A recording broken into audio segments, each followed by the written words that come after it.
당신의 믿음을 통하여 주님께서 영광을 받으실 것입니다.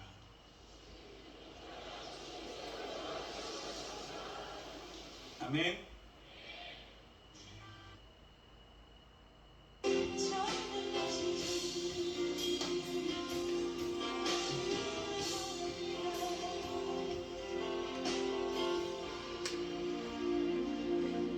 보소서 주님, 나의 마음은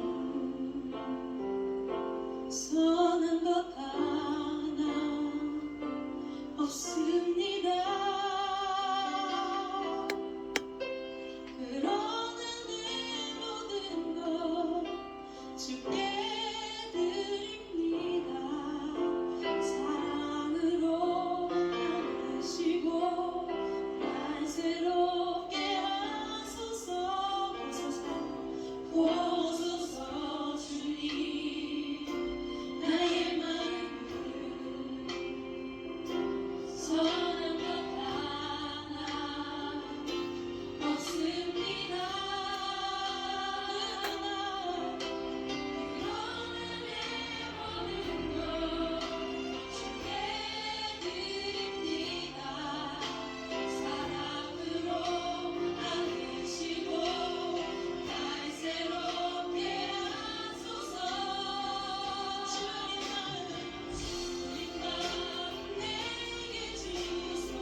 주의 장막에서 한 날이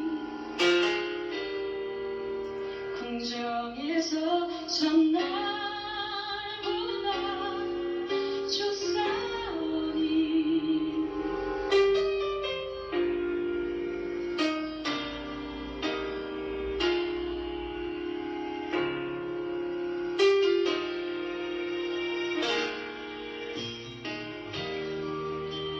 주의 성산에서 한 날이 궁궐에서 전날보다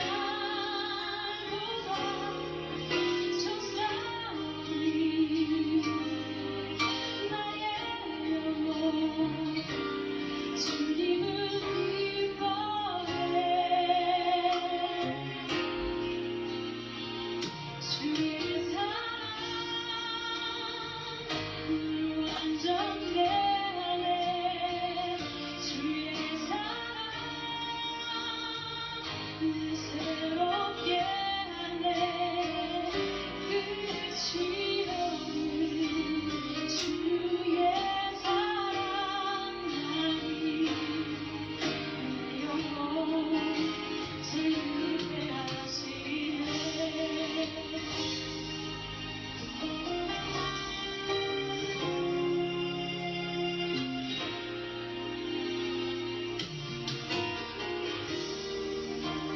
주의 성산에서 한 날이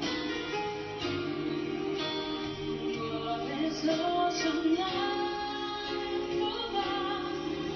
좋사오니 나의 영혼 주님을 기뻐해 주의 사랑을 완전케 하네 주의 사랑을 새롭게 하네 끝이 없는 주의 사랑하니 내 영혼 자유케 하시네 주의 사랑 날 완전케 하네 주의 사랑 날 새롭게 하네 오 주님 나의 삶을 통해 주사랑 나가게 소서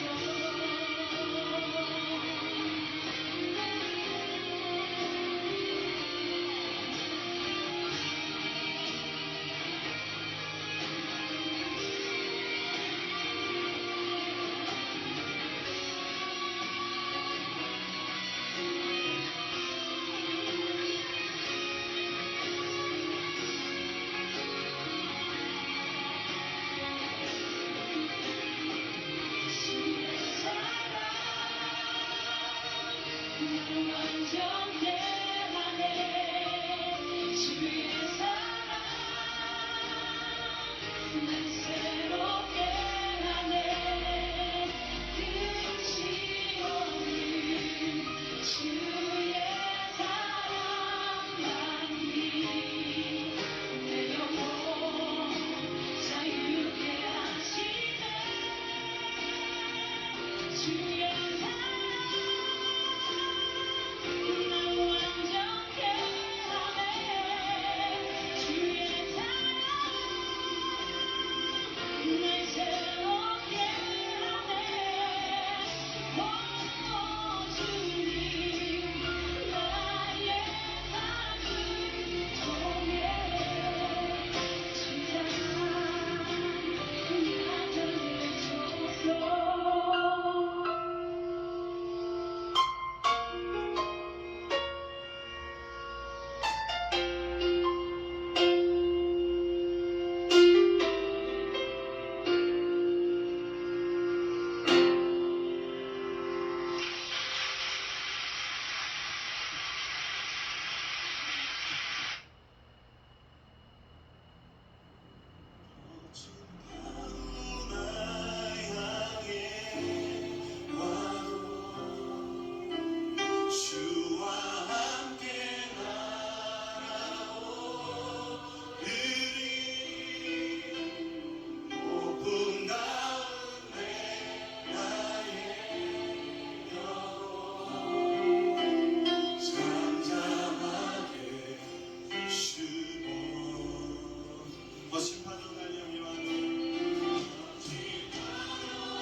주님 안에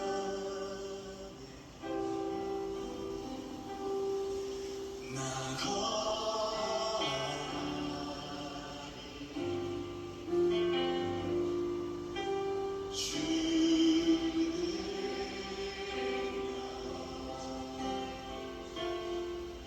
나 잠잠히 믿네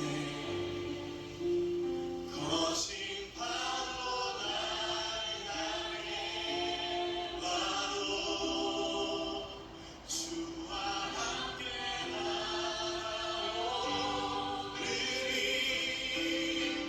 높은 가운데 나의 영혼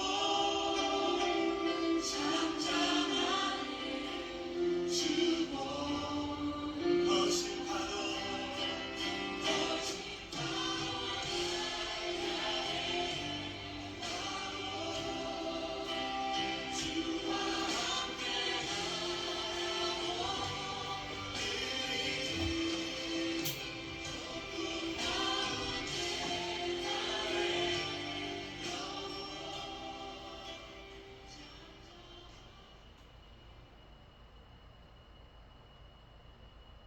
(8월 21일) 주일 예배를 시작하도록 하겠습니다.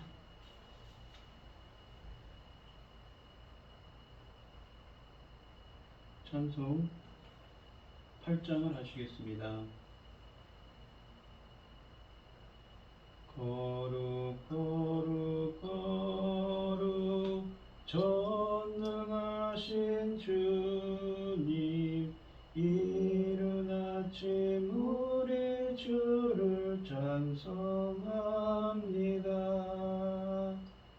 거룩 거룩 거룩 자비하신 주님 성삼위일체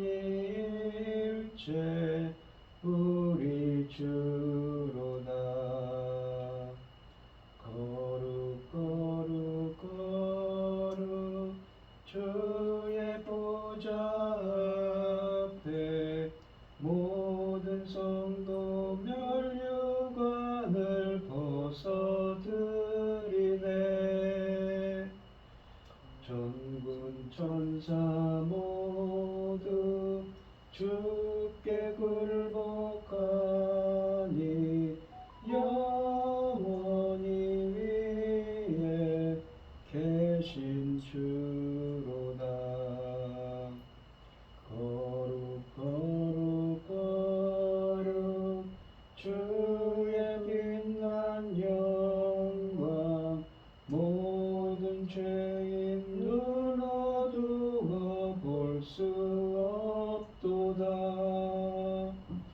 거룩하신 이가 주님밖에 없네.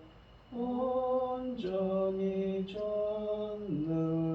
전능하신 주로다. 거룩 거룩 거룩 전능하신 주님, 천지 만물 모두 주를 찬송합니다.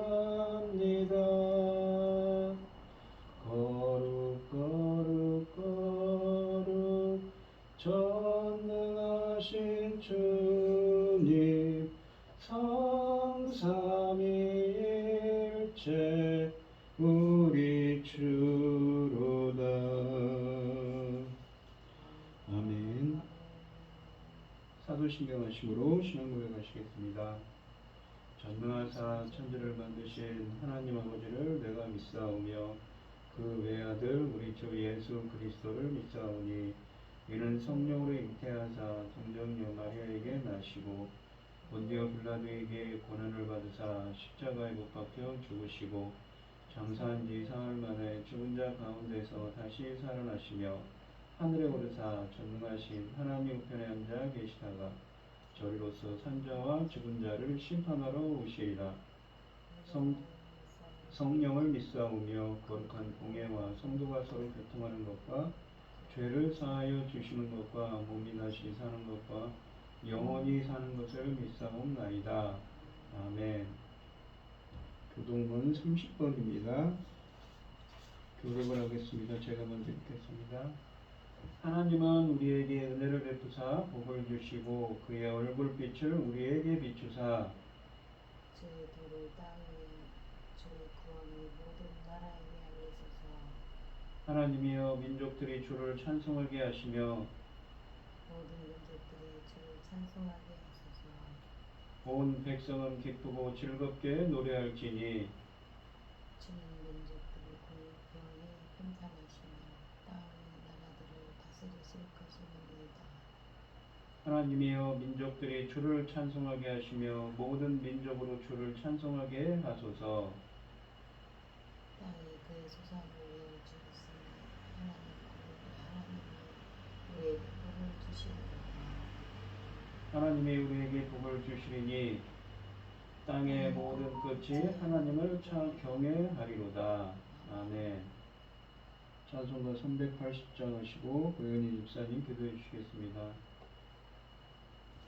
나의 생명 되신 주 주님 앞에 나아갑니다. 주의 흘린 보혈로 정케하사 받아주소서. 날마다 주를 찬송하겠네. 주의 사랑 줄로서 나를 굳게 잡아매소서. 괴로운 세상 지날 때 나를 인도하여 주소서. 주를 믿고 나가면 나의 길을 잃지 않겠네. 날마다 주를 찬송하겠네. 주의 사랑 줄로서 나를 굳게 잡아매소서. 세상 살아갈 때에 주를 더욱 사랑합니다.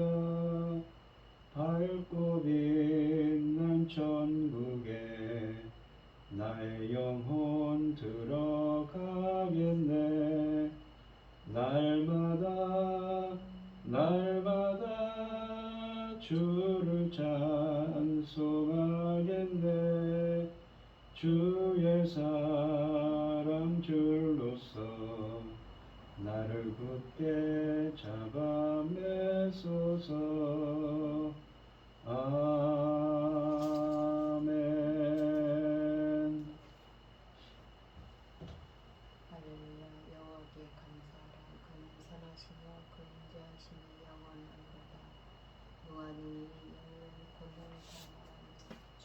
받으실 사명을 다 성취하려 정의를 지키는 자들과 항상 공의를 행하는 자는 복이 있도다. 여호와여 주의 백성에게 베푸시는 은혜로 나를 기억하시며 주의 구원으로 나를 들으소서. 내가 주의 택하신 자로 형통함을 보고 주의 나라의 기쁨을 나누어 가지게 하사 주의 유산을 자랑하게 하소서. 천지의 만물을 지으신 전능하신 하나님 아버지, 어리석고 보잘것 없는 자를 잘라 삼으시고 하나님의 사랑 가운데 살게 하시니 감사합니다. 요란하고 복잡한 세상에서도 이 시간 하나님께 예배드릴 수 있도록 인도하시니 감사합니다. 하나님 아버지, 저희 나라를 지켜주시옵소서. 지도자가 바뀌었을 뿐인데 도대체 수 없고 어지럽습니다. 저희 나라를 제사장 나라까지 세우셨는데 아버지 주신 사명 다 감당하고 아버지 앞에 가드리며 도와주시옵소서. 아버지께서 지켜주심으로 아버지 제사장 나라 사명을 감당할 수 있도록 아버지 도와주시옵소서. 지금은 예수 그리스도 죽으심으로 십자가에서 죽으심으로 천국 같은 귀한 열매들이 나오는 때입니다. 아버지께서 받으시기에 합당한 열매를 낼 수 있도록 도와주시옵소서.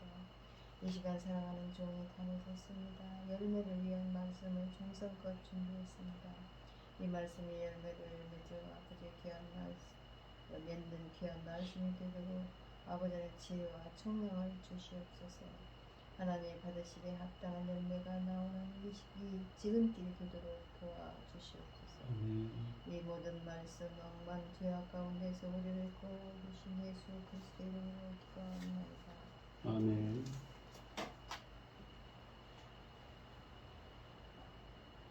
오늘 함께 하실 하나님의 말씀은 마태복음 25장 1절로 13절 말씀입니다. 마태복음 25장 1절로 13절입니다. 교독을 하겠습니다. 제가 먼저 읽겠습니다. 그때 천국은 마치 등을 들고 신랑을 맞으러 나간 열 처녀와 같다 하리니, 그 중에 다섯은 미련하고 다섯은 슬기 있는 자라. 미련한 자들은 등을 가지고 그 등을 가지되 기름을 가지지 아니하고, 슬기 있는 자들은 그릇에 기름을 담아 등과 함께 가져갔더니 신랑이 더디움으로 다 졸며 잘세.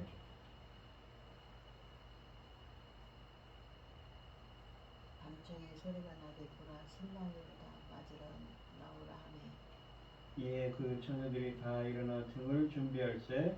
미련한 자들이 슬기 있는 자들에게 이르되 우리 등불이 꺼져가니 너희 기름을 좀 나눠달라 하거늘 슬기 있는 자들이 대답하여 이르되 우리와 너희가 쓰기에 다 부족할까 하노니 차라리 파는 자들에게 가서 너희 쓸 것을 사라 하니, 그들이 살아간 사이에 신랑이 오므로 준비하였던 자들은 함께 혼인잔치에 들어가고 문은 닫힌지라. 그 후에 남은 처녀들이 와서 이르되 주여 주여 우리에게 열어 주소서. 대답하여 이르되 진실로 너희에게 이르노니 내가 너희를 알지 못하노라 하였느니라. 그런즉 깨어 있으라. 너희는 그날과 그때를 알지 못하느니라. 아멘. 찬송가 493장입니다. 하늘 가는 밝은 길이 내 앞에 있으니 슬픈 일을 많이 보고 늘 고생하여도 하늘 영광 밝음이 어두운 그늘 헤치니 예수 공로 의지하여 항상 빛을 보도다. 내가 염려하는 일이 세상에 많은 중 속에 근심 밖에 걱정 늘 시험하여도 예수 보배로운 피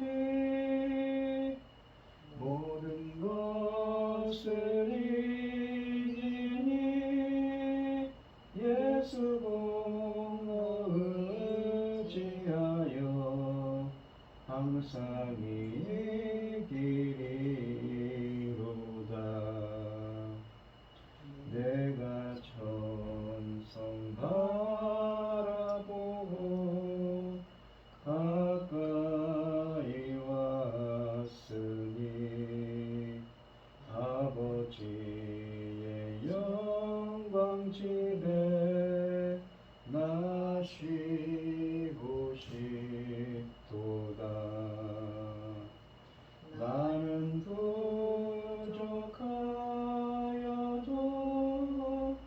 영접하실 터이니 영광 나라 계신 임금 우리 구주 예수라. 아멘. 오늘 본문 말씀의 제목은 열처녀의 비유 두 번째 시간입니다. 이 본문에서 천국은 마치 신랑을 맞이하는 열처녀와 같다고 하십니다. 그런데 신랑이 늦게 오므로 다 잠들어 있었습니다. 한밤중에 신랑이 오자 이 슬기로운 다섯 처녀는 잘 준비하여 등을 폈는데 미련한 다섯 처녀는 기름이 모자라 기름을 사러 갔습니다. 그때 신랑이 왔고 잔치집 문이 닫혔습니다. 문을 열어달라고 했지만 열어주지 않았습니다. 예수님은 이 비유를 통해 항상 깨어있으라, 준비하고 있으라고 권면하고 계십니다. 25장 1절을 보시면 그때 천국은 마치 등을 들고 신랑을 맞으러 나간 열처녀와 같다 하리니 라고 되어 있습니다. 혼인잔치에 신랑이 신부를 데려올 때 10명의 처녀들이 신랑을 맞이하기 위해 남아있다고 합니다. 이 성경은 주님과 언약 백성의 관계를 이 하나님의 백성의 언약 관계를 결혼 관계로 표현합니다. 하나님과 이스라엘의 관계가 특히 구약 성경에 보시면 종종 혼인과 비유되어서 예수께서 하나님 나라를 혼인녀와 비유하신 일은 유명합니다. 이 출애굽기 34장 15절에 보시면 그래서 다른 신을 섬기는 걸 뭐라고 그랬냐면 음란하다라는 표현을 썼습니다. 그리고 신약에서도 보시면 예수 그리스도는 신랑이고 교회는 신부로 표현됩니다. 대표적인 게 에베소서 5장 22절로 32절 말씀이지요. 또한 하나님과 성도의 관계는 신비로운 연합으로 표현됩니다. 남편과 아내가 결혼이라는 언약을 통하여 둘이 한 몸이 되는 것처럼 하나님과 교회, 즉 그리스도와 성도의 관계는 구원의 언약을 통하여 연합된 상태로 성경에서 표현되고 있지요. 이 1절에 그때라는 단어는 이 1절 말씀해 보시면 그때라는 단어는 이 비유가 앞단락인 마태복음 24장에 있는 재림의 변화, 예수님의 재림에 대한 그 말씀과 같은 배경을 갖고 있다는 사실을 우리에게 알려줍니다. 시작하는 문구에는 이 7장 24절로 26절과 마찬가지로 미래 시제가 되어 있습니다. 무엇과 같다 하리니가 사용되는데 이것은 이 비유가 종말론적인 상황에 적용되기 때문입니다. 즉 지금 일어나고 있는 일에 대한 내용이 아니라 앞으로 일어날 일이지요. 그러니까 인자이신 예수 그리스도의 그 파루시아 강림 때에 있을 일을 예언하는 것입니다. 그 파루시아 때에 천국이 어떻게 될 것인가, 하나님의 뜻이 어떻게 이루어질 것인가에 대한 비유입니다. 천국은 마치 무엇과 같다는 말은 천국은 처녀들과 같은 것이 아니라 천국은 그들에게 일어나는 천국 처녀들에게 일어나는 일에 관한 이야기와 같다는 의미입니다. 열처녀가 맞으러 나간 신랑은 예수님입니다. 인자가 갑작스럽게 오실 때 몇몇은 준비되어 있고 다른 몇몇은 준비되어 있지 않았습니다. 고대 이스라엘 사회에서 결혼식 전에 정혼식이 맺어졌으며 정혼한 신부는 1년 또는 그 이상의 기간을 자신의 아버지 집에 머물렀습니다. 결혼식과 날짜가 결정되면 신랑은 신부를 데리러 신부가 있는 집으로 갑니다. 신부의 아버지에게 지참금을 지불한 신랑은 신부와 함께 신랑의 집으로 축하를 받으면서 밤에 이동을 하게 됩니다. 그 당시 결혼식 잔치는 일주일 동안 진행되었으며 이 일은 첫날에 일어난 일입니다. 그러니까 이 신랑을 자기를 데리러 오는 신부가, 정혼한 신부가 자기를 데리러 오는 신랑을 맞으러 나가는 것이지. 결혼하는 날 신랑은 친한 친구들과 함께 신부를 데리러 갔습니다. 날이 저물면 신부와 신랑은 양쪽 친구들과 함께 신랑의 집까지 행렬을 이루며 갑니다. 신랑과 신부가 신랑의 집에 도착하는 순간 일주일 동안 진행하는 결혼잔치가 시작됩니다. 그러니까 이 본문에 있는 이스라엘 그 열처녀는 지금 자기를 데려오는 신랑 예수를 기다려야 되는 것이지요. 2절로 5절 말씀을 보시면 그 중에 5은 미련하고 5은 슬기 있는 자라. 그러니까 열처녀 중에 5명은 미련하고 5명은 슬기 있는 자라고 합니다. 미련한 자들은 등을 가지되 기름을 가지지 아니하고 슬기 있는 자들은 그릇에 기름을 담아 등과 함께 가져갔더니 신랑의 더디움으로 다 졸며 잘세라고 되어 있습니다. 이 미련하다라는 말은 이 2절에 보시면 미련하다, 슬기 있다라는 말이 되어 있는데, 미련하다라는 말은 어리석은, 불경한, 신을 믿지 않는 라는 말을 뜻하는 모르스라는 헬라어입니다. 슬기 있는 이라는 말은 프로니모스라고 해서 우리가 이 빌립보서를 할 때 프로네오라는 말을 했습니다. 통찰력이 있다. 그것은 형용사형이죠. 통찰력 있는, 총명한, 명철한을 뜻하는 말입니다. 우리가 이 시편 14편 1절을 보면 여기 보면 미련한 자가 어떤 사람이냐면 성경에서 어리석은 자는 그의 마음에 이르기를 하나님이 없다 하는도다. 그들은 부패하고 그 행실이 가증하니 선을 행하는 자가 없도다. 성경에서 말하는 어리석은 자는 어떤 사람입니까? 그 머리가 지능이 떨어진 자다? 그게 아니라는 것이죠. 하나님이 없다 하는데도 하나님 없는 것처럼 행동하고 부패하고 행실이 가증하고 선을 행하지 않습니다. 악을 행하는 자들이죠.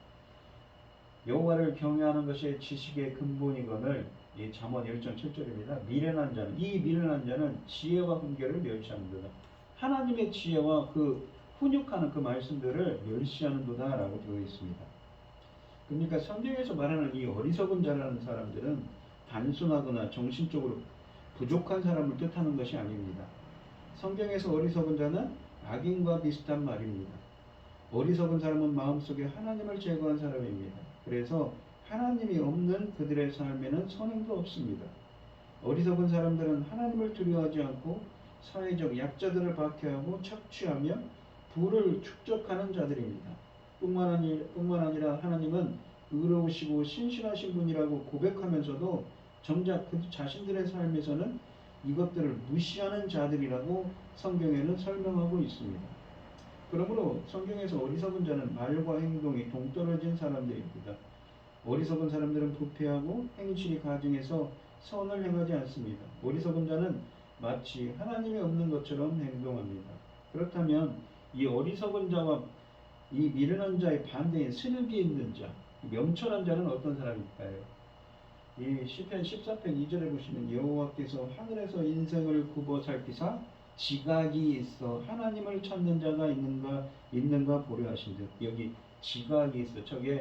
저 말이 사칼이라고 해서 이 히브리어로 사칼이라고 해서 이 통찰력을 갖다란 말입니다. 이게 명철하다, 잠언에 나오는 그 명철하다라는 말이 똑같은 말인 거죠. 그러니까 명철한 자는, 통찰력 있는 자는 어떤 사람입니까? 슬기 있는 자는 바로 하나님을 찾는 자라는 것이죠.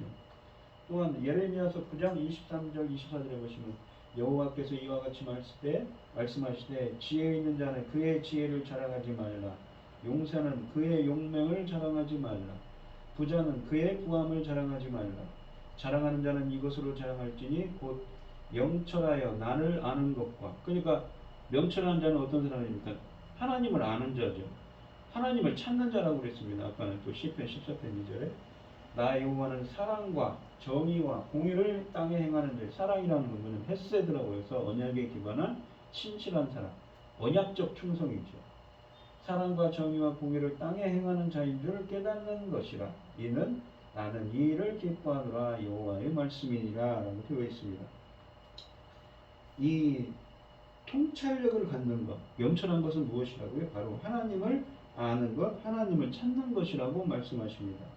이러한 사람이 정말 성경에서 말하는 슬기 있는 사람이지요. 명철한 사람입니다.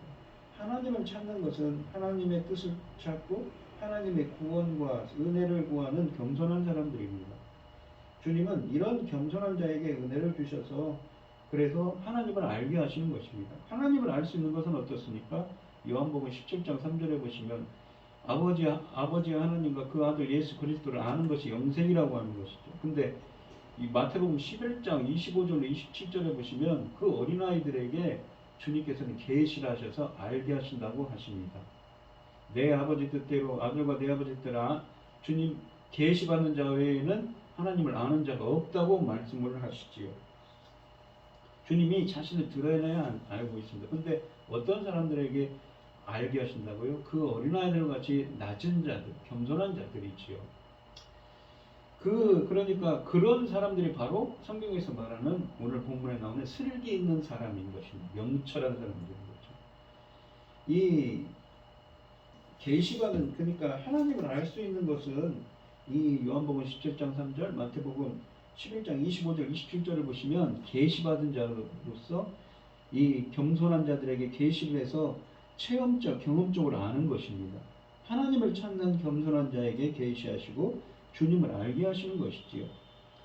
신부가 이 본문에 보시면 신부가 신랑을 맞아들이라며 보낸 10친구 중 5은 미련하고 5은 슬기 있는 자였습니다. 예수님은 무엇을 기준으로 이렇게 말씀하시는가요? 신랑을 맞이하러 나가는 이들의 모습에 차이가 있습니다. 미련한 자들은 등만 가지고 나갔습니다. 이 기름은 따로 챙기지 않았습니다. 등은 이 5장 15절의 등불과 다릅니다. 그러니까 이 등은 뭐냐면 막대 끝에 기름을 적신 천을 돌려막은 횃불을 의미하는 것이죠. 그리고 그 횃불에 기름을 적셔가지고 불을 붙여야 그 기름이 불빛이 횃불이 타겠지요. 이들의 횃불이 당장은 길을 밝히겠지만 적신 기름이 다 타면 끝입니다.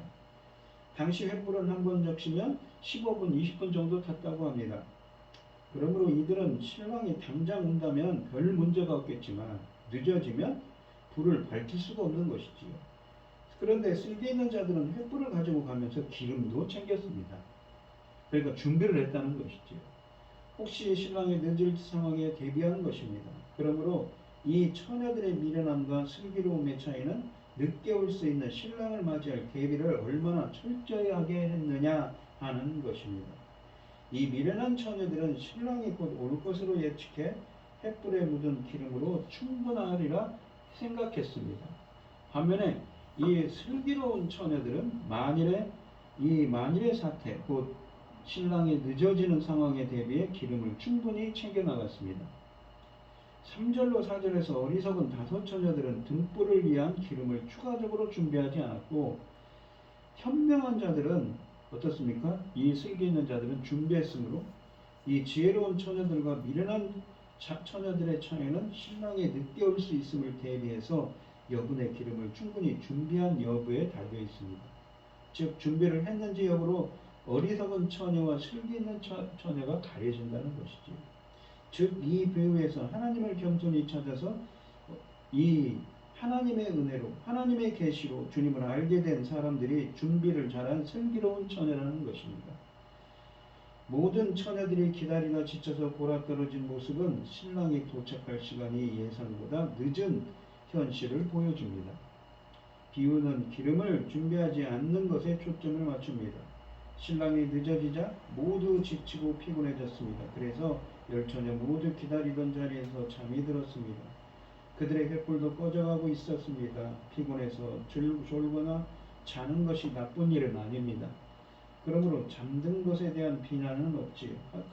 이러한 지연은 필연적이며 우리는 늘 깨어 있을 수도 없습니다. 이 결정적인 차이는 미리 준비가 되어 있느냐 하는 것입니다. 마지막 짧은 순간에 준비하기에는 너무 늦을 것이라는 것이지요. 그러니까 이 준비를 해야 되는데 이 비유를 뭐라고 했습니까? 슬기 있는 자가는 준비를 잘했지요. 그러니까 이 비유에서 슬기 있는 자가 되어야 된답니다. 근데 그 슬기 있는 자는 어떤 사람입니까? 하나님을 찾는 자고 성경을 보시면 하나님을 아는 자죠.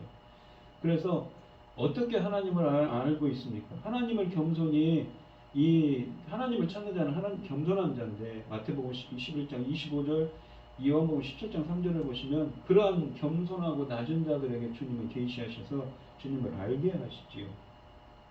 그래서 아시고 그러한 자들에게 은혜를 베푸셔서 우리가 로마서를 보면 어떻습니까? 새로운 창조를 하시는 것입니다. 구원하게 하시고 그들에게 성령을 부어주시고 그들을 구원의 길로 이끄는 것이지요. 그리고 그러한 사람들에게 이 신랑이신 예수님께서 문을 열어주는 것입니다. 이 6절로 7절에 보시면 밤중에 소리가 나되, 이게 준비를 하고 있는 슬기는 처녀가 있죠. 그리고 준비 못한 5 처녀가 있습니다. 어리석은 처녀. 보라 신랑이로다 맞으러 나오라 하매 이에 그 처녀들이 다 일어나 등을 준비할세라고 되어 있습니다. 이 비유는 파루시아의 때, 그러니까 주님의 강림의 때는 알 수 없으며 그 시기가 사람들이 생각하는 것만큼 빠르지 않을 것이라는 사실 및 이 파루시아 주님의 강림은 사람들이 잠시 가장 방심할 때 밤중에 갑작스럽고 예기치 않게 임할 것이라는 사실을 우리에게 보여줍니다. 처녀들은 오랫동안 기다리다가 다 졸며 잤습니다. 그들이 잠을 잔 것을 정죄해서는 안 됩니다. 지혜로운 처녀와 어리석은 처녀 모두 다 졸았기 때문이지요. 이 잠은 단순히 그들의 신랑을 기다린 시간이 오래되었음을 설명하기 위한 것일 뿐입니다. 예수께서 이미 여러 번 암시하신 대로 예수님의 재림이 지체될 것입니다. 마침내 한밤중에 신랑이 도착했습니다. 모두가 일어나 행렬을 기대하며 등불을 준비했습니다. 이 횃불은 보통 천의 기름을 적셔서 만들었습니다. 8절 말씀을 보시면 미련한 자들이 슬기 있는 자들에게 이르되 우리 등불이 꺼져가니 너희 기름을 좀 나눠달라 하거늘이라고 되어 있습니다. 이 미련한 처녀들은 자기들의 등에 기름이 없음을 알게 되었습니다. 우리 등불이 꺼져가니라는 말로 보아 조금 전에 준비하지 않았음을 알 수 있습니다. 충분한 기름 없이는 결혼식 행렬이 시작되기도 전에 횃불이 완전히 꺼질 지경입니다. 그래서 그들은 슬기 있는 처녀들에게 기름을 달라고 했습니다.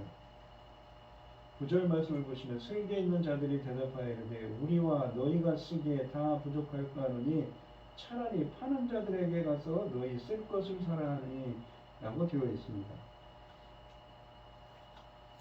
이 미련한 처녀들의 요구에 슬기로운 처녀들은 그렇게 하면 우리에게서 너희에게나 다 모자랄 터이니 차라리 기름 파는 상인들에게 가서 기름을 사라고 했습니다.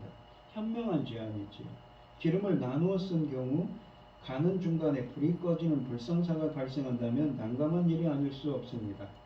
10절에 보시면 그들이 살아간 사이에 신랑의 음으로 준비하였던 자들은 함께 혼인잔치에 들어가고 문은 닫힌지라. 신랑이 도착했을 때, 즉 인자의 재림 파루시아 때에 준비하였던 자들은 신랑과 함께 혼인잔치, 그러니까 메시아의 종말론적인 혼인잔치죠. 거기에 들어갑니다. 혼인잔치, 이 가무스라고 되어 있는 이 혼인잔치는 마태복음 22장 1절로 14절에서도 나와 있지만 여기서도 무엇입니까? 메시아의 종말론적인 혼인잔치를 의미합니다. 한밤중에 기름을 사는 일은 쉽지 않았을 것입니다. 잠자는 상인을 겨우 깨워서 기름을 사야 했기 때문이지요. 그래서 시간이 많이 걸릴 것입니다. 문이 닫혀버렸다는 표현은 너무 늦어서 구원받은 자와 버림받은 자들의 분리를 변경시킬 수 없는 시간을 지적하고 있습니다. 이 점이 이 다음 2절에서 분명하게 나타나고 있는 것이죠. 그러니까 12절에 보시면 분명하게 나타난다는 것입니다. 예수님은 준비성을 강조하시기 위해서 주인이 문을 열어주지 않았다는 사실을 의도적으로 말씀하십니다. 예수님이 그 재림, 파루시아, 강림하신 후에는 구원의 기회가 사라져버립니다. 미리 준비해야 한다는 것을 그래서 우리는 알 수가 있는 것이지요. 인자의 오심을 목격하지만 이들 모두가 혼인잔치에 참여하는 것은 아닙니다. 그리고 두 번째 기회는 없습니다. 이 비유는 기회가 항상 있는 것이 아니라는 점을 강조하기에 문을 닫았다고 합니다. 그러니까 준비하는 것이 중요하다는 것이죠. 아까도 말씀드렸듯이 그 준비하는 것이 슬기로운 자들이 준비를 잘하지 않습니까? 11장 12절에 보시면 그 후에 남은 처녀들이 와서 이르되 주여 주여 주여 우리에게 열어주소서. 어리석은 처녀들이죠. 대답하이르되 진실로 너희에게 이르노니 내가 너희를 알지 못하노라 하였느니라. 아까 보시면 하나님을 그 명철한 자들은 주님을 찾는 자고 주님을 아는 자라고 그랬죠. 인간이 주님을 아는 겁니다. 근데 여기서는 내가 너희를 알지 못한다. 주님이 누군가를 안다고 그러죠. 하나님께서 주님이 누군가를 안다는 것은 무엇입니까?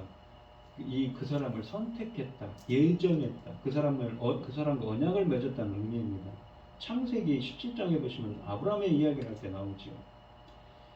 이 뒤늦게 기름을 사러 갔던 미련한 처녀들이 와서 문을 열어달라고 했지만 신랑은 그들을 모른다며 문을 열어주지 않았습니다. 그들이 문을 열어달라며 신랑을 이 주여 주여 하고 부르는 것과 신랑이 문을 열어주기를 거부하며 나는 너희를 알지 못하노라 라고 하는 것은 마치 마태복음 7장 21절로 23절을 우리에게 연상시킵니다. 문이 완전히 닫히는 순간이 있습니다. 바깥에 있는 자들은 문 안으로 들어갈 수 있는 기회가 두 번 다시 없습니다. 잔치에 참여해 왔다는 사실로 충분하지 않을 것입니다. 준비를 제대로 하지 않는다면 낙오될 거라는 것이죠. 구약에서 하나님은 그분의 택하시고 언약을 맺으신 백성을 아신다고 말씀하십니다. 그러므로 여기서 알지 못한다는 말씀은 미련한 자들이 택함을 받은 언약 백성들이 아님을 우리에게 보여줍니다. 13절에 보시면 그런즉 깨어있으라 너희는 그날과 그때를 알지 못하노라. 이 깨어있으라라는 말이 그레고리오라는 말로 헬라어로 현재형입니다. 그러니까 계속을 의미하는 거지. 현재형은 계속 깨어있으라는 말입니다. 우리가 에베소서 5장 14절에 보시면 깨어있으라는 말이 바울서신에 많이 나옵니다. 그러므로 이르기를 잠자는 자여 깨어서 죽은 자들 가운데서 일어나라. 그러니까 일어나라. 그리스도께서 너희에게 비추이시리라 하셨느니라 라고 되어 있습니다. 잠잔다는 것은 여기 보시면 잠자는 자에 깨어나서 죽은 자들 가운데서 일어나라고 하죠. 근데 죽은 자들은 무엇인가? 네크로스라고 해서 잠자는 자들이 누굽니까? 문맥적으로 죽은 자죠. 근데 이 죽은 자는 무엇입니까? 바로 네크로스라고 해서 그냥 죽은 게 아니라 육신적으로 죽은 게 아니라 영적으로 죽은 자입니다. 그리고 또한 잠잔다는 것을 보통 보면 우리가 구약 성경에 보면 이 유대인들이 관용적으로 뭐라고 하냐면 육신적으로 생명이 끊어진 자들을 또한 의미하기도 합니다. 그러니까 이 잠잔다는 표현은 육신적으로 죽은 자를 의미하기도 하지만 영적으로 죽은 자를 의미하기도 하죠. 근데 여기서 영적으로 죽은 자를 의미하겠죠. 근데 그 영적으로 죽은 자가 깨어나라고 합니다. 그러니까 뭡니까? 바로 일어나라는 표현입니다. 아니스테미. 이 아니스테미가 그 죽은 자가 일어나는 건데 뭐냐면 여기에 명사인 아나스타시스입니다. 뭐라고 하죠? 부활을 뜻하는 말이죠. 영적인 부활이죠. 잠든 자에 깨어나라는 것은 영적인 부활을 뜻하는 말입니다. 영적으로 죽은 자가 영적으로 깨어나라는 거죠. 너에게 비추이시리라. 비추이시리라라는 말은 에피화이노라는 말입니다. 에피 위에 화이노라는 것은 빛을 비추라는 거죠. 빛을 비추실 것이다 라고 말합니다. 우리 데살로니가 전서 4장 14절로 16절에 보시면 우리가 예수께서 죽으셨다가 다시 살아나심을 믿을진데, 그러니까 다시 살아난다고 했는데 이게 무엇입니까? 아까 여기 나오는 일어나라 라고 하는 아니스테미입니다. 이 부활을 뜻하는 말이죠. 아나스타시스의 동사예요.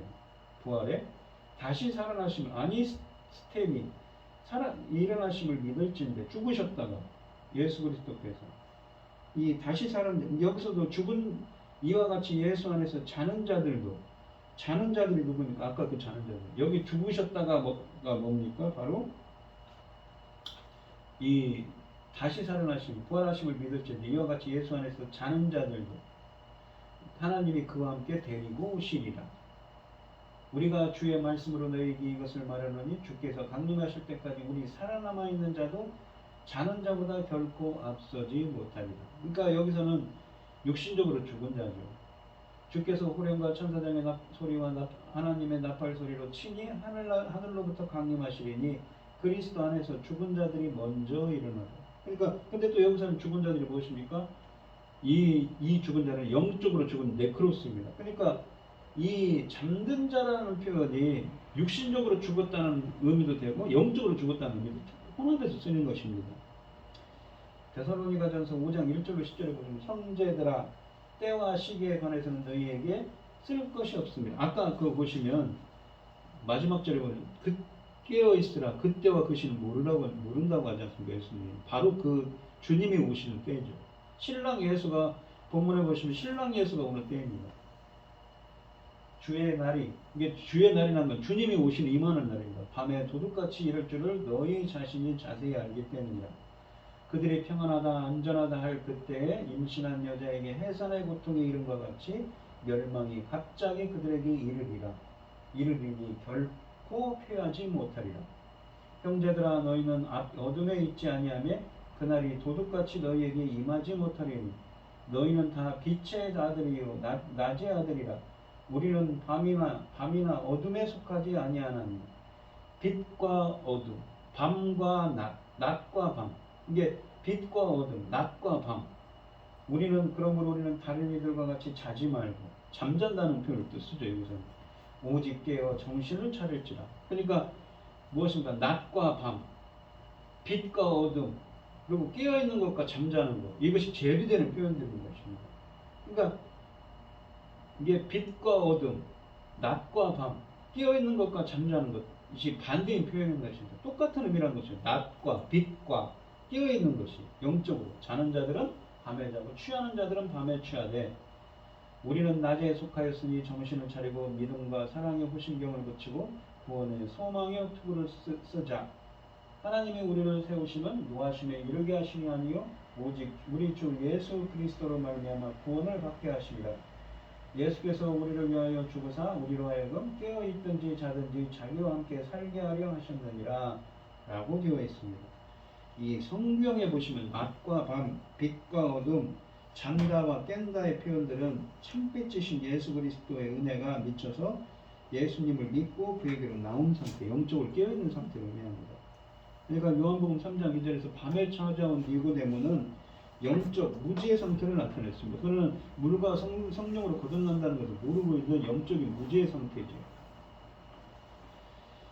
그리고 기름은 또한 성경에 보시면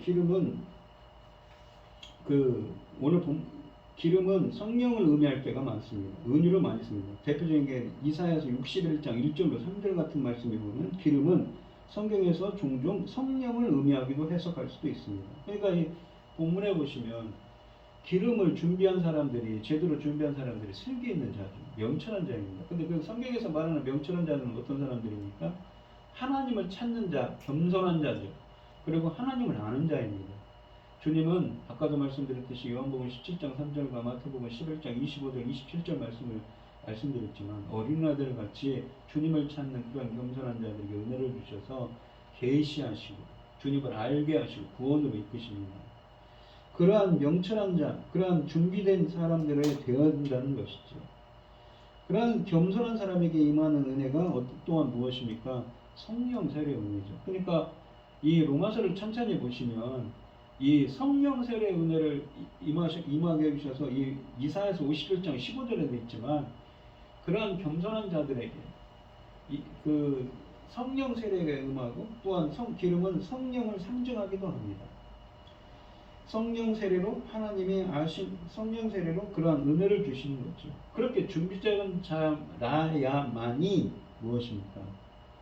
주님을 아는 자고 주님과 언약 백성이고 주님이 선택한 백성이라는 것이 의미를 담고 있습니다. 그리고 그러한 자야만이 이 종말론적인 혼인잔치에 신랑 예수를 만나서 그 혼인잔치에 참여하게 된다는 것이죠. 근데 준비하지 못한, 그렇게 되지 못한 자들은 어떻게 됩니까? 그 혼인잔치에 참여할 수가 없다는 것이죠. 문은 닫혔다는 이야기입니다. 예수님의 말씀은 이 이야기의 교훈을 강조합니다. 즉 신랑이 언제 올지 알 수 없기 때문에 늘 깨어 있어야 한다는 것이지 계속 지속적으로 준비되어 있으라는 뜻입니다. 문제는 신랑이 마침내 도착했을 때 미련한 처녀들이 준비되지 않았다는 것입니다. 기회가 항상 주어지는 것은 아니라는 것이지요. 그러므로 아직 시간이 있을 때 예수님을 맞이할 만반의 준비를 하고 기다려야 합니다.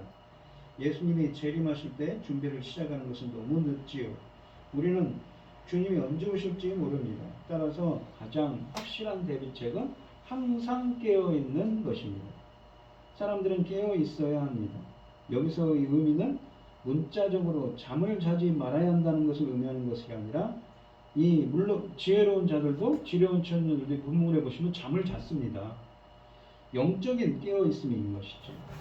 즉 이 데살로니가 말씀 같은 말씀들을 들어서 설명하는데 영적으로 깨어있어야 한다는 것이죠. 항상 인자의 오심을 준비하고 있어야 한다는 것입니다. 근데 그게 내가 할 수 있는 것이고 주님께서 해주시는 거죠. 근데 그러한 어떤 사람들에게 명철한 자들, 슬기 있는 자들, 주님을 찾고 하나님을 찾고 하나님을 아는 자들, 그런 겸손한 자들에게 은혜를 주셔서 계시를 주셔서 주님을 알게 된 자들이 바로 명철한 자들이라는 것입니다.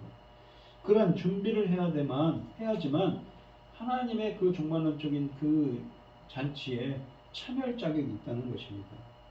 재림의 시간, 날과 시를 미리 알 수 없기 때문에 이러한 깨어있는 자들이 필요하다는 것입니다. 그러니까 그런 깨어있는 자들이 바로 그렇게 계시받아서 그러한 믿음으로 들어간 영적으로 깨어있는 자들이 낮에 속한 자들이고 빛에 속한 자들이며 깨어있는 자들인 것이죠. 그러한 사람들은 또 무엇입니까? 아까도 말씀드렸듯이 무엇입니까? 데살로니가전서 5장 14절 말씀에서 설명했지만 영적인 죽은 자들을 다시 살아나게 하는 성령 세례의 은혜가 임하는 것이지요. 그렇게 된 자들이라는 것입니다. 그렇게 된 자들만이 바로 이 종말론적인 이 혼인잔치에 참여할 자격이 생긴다는 것입니다. 다시 한번 설명드리지만 이 비유의 결론은 무엇입니까? 마태복음 25장 13절에서 언급한 것처럼 준비가 비유의 핵심입니다. 신랑이 오는 것을 본다고 해서 모두 혼인잔치까지 가는 것은 아니라는 것이죠. 준비하고 있어야 된다는 것이죠. 겉보기에는 열처녀 모두 자고 있었으므로 이들 중 누가 진정으로 준비를 했는지 알 수가 없습니다. 그러므로 이 슬기로운 사람은 재림의 때를 맞추는 사람도 재림이 있다는 것을 믿는 것으로 만족하는 사람도 아니며 재림의 때를 준비하는 것입니다. 그런데 그 준비는 어떻게 합니까? 바로 슬기 있는 자, 주님을 찾고 겸손히 찾고 주님을 알아서 이렇게 성령 세례로 말미암아 성령 세례를 통하여서 깨어 있는 자들이죠. 우리 성도님들도 항상 슬기 있는 자가 되시기 바랍니다. 어떻게 해요? 슬기 있는 자가 어떤 사람이라고요? 주님을 찾는 자, 겸손히 주님의 은혜를 구하고 주님의 말씀을 구하고 주님의 인도하심을 구하는 자죠. 그러한 자들에게 은혜가 임해서 주님을 알게 하십니다. 계시를 주시고 그리고 그 길을 인도하시는 거죠. 그러한 자들만이 본문에 있는 다섯 처녀들처럼 슬기로운 다섯 처녀가 되어서 종말론적인 혼인잔치에 참여할 수가 있게 된다고 말씀하고 계신 것입니다. 우리는 항상 겸손히 여러분들 주님을 찾는 사람들이 되시기를 바랍니다. 기도하겠습니다. 하나님 아버지 감사합니다. 예수님께서는 이렇게 열처녀의 비유를 통하여서 슬기 있는 자로 준비되어야 한다고 말합니다. 바로 슬기 있는 자는 명철한 자이며 통찰력 있는 자입니다. 어떤 사람이 성경에서 통찰력 있다고 슬기 있다고 말합니까? 바로 주님을 찾는 자고 주님을 아는 자라고 했습니다. 항상 저희가 겸손히 주님을 찾을 때 주님께서 저희들을 만나 주시고 이렇게 슬기 있는 열처녀가 되어서 종말론적인 혼인잔치에 참여할 수 있는 은혜를 허락하여 주시옵소서. 준비된 자가 되게 하여 주시옵소서. 이 모든 말씀 거룩하신 예수님 이름으로 기도합니다. 아멘.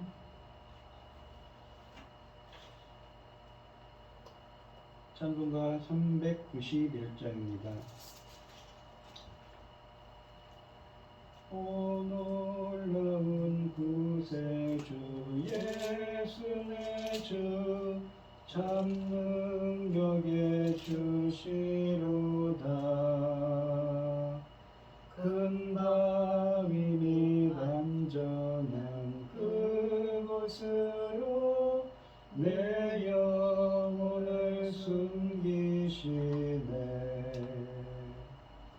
내 마을 땅에 종일 걸어가고 나 피곤치 아니하며 저 위험한 곳 내가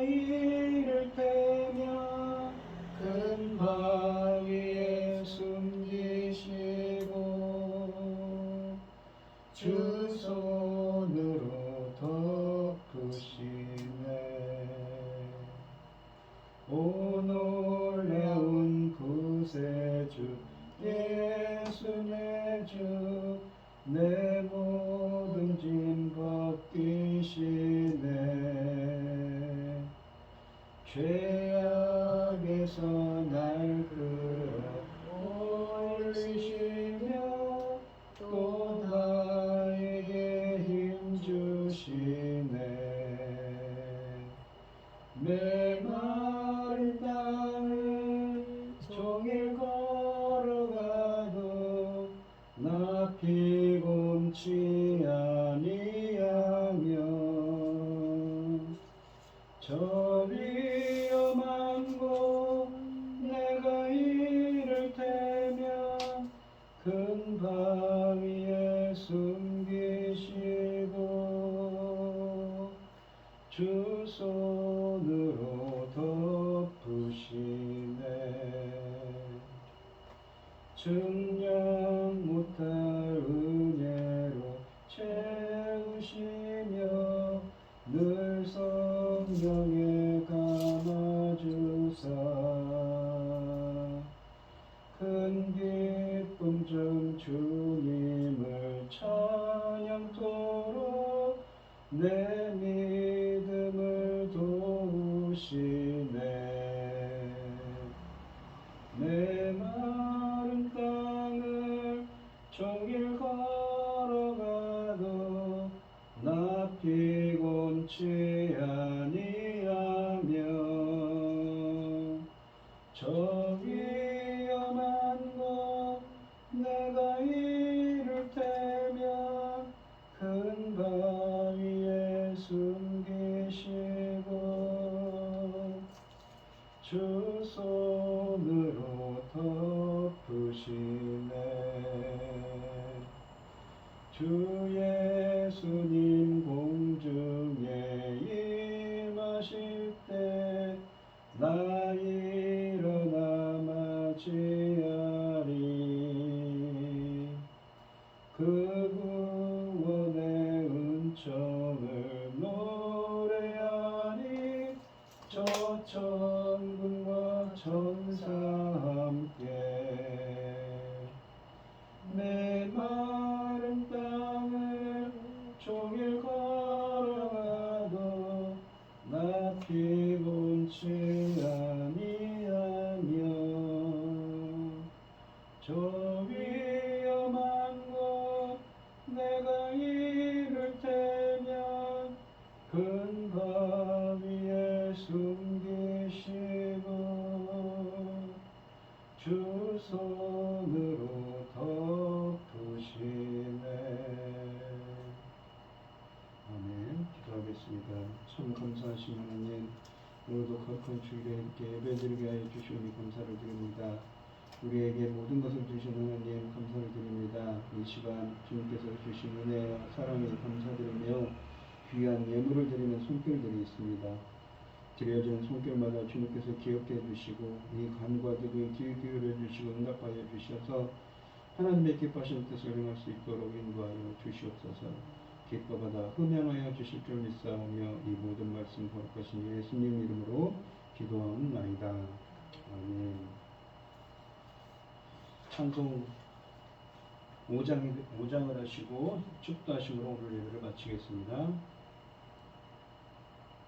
이 천지가 만물들아 복 주시는 주 여호와 전능성부 성자 성령 찬송하고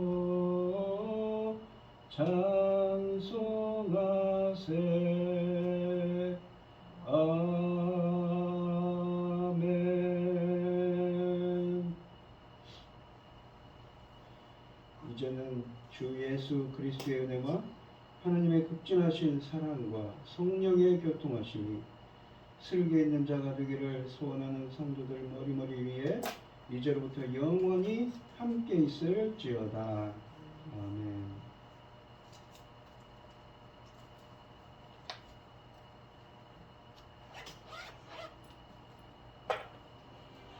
지금 한 번 더 우리가 기도하며 나아가길 원합니다. 주님, 우리에게 허락하신 이 시험과 우리의 삶의 문제들 가운데 우리가 주님을 보길 원합니다. 나를 붙드신 전능하신 하나님을 바라보길 원합니다. 주여 내 눈을 들어 주님을 보게 하여 주시옵소서. 나를 붙드신 주님을 향해 내 마음을 드리며 나의 삶을 주님 앞에 맡기도록 나를 이 시간 역사하여 주시옵소서. 지금 다 같이 주님의 이름 한번 부르며 기도하겠습니다.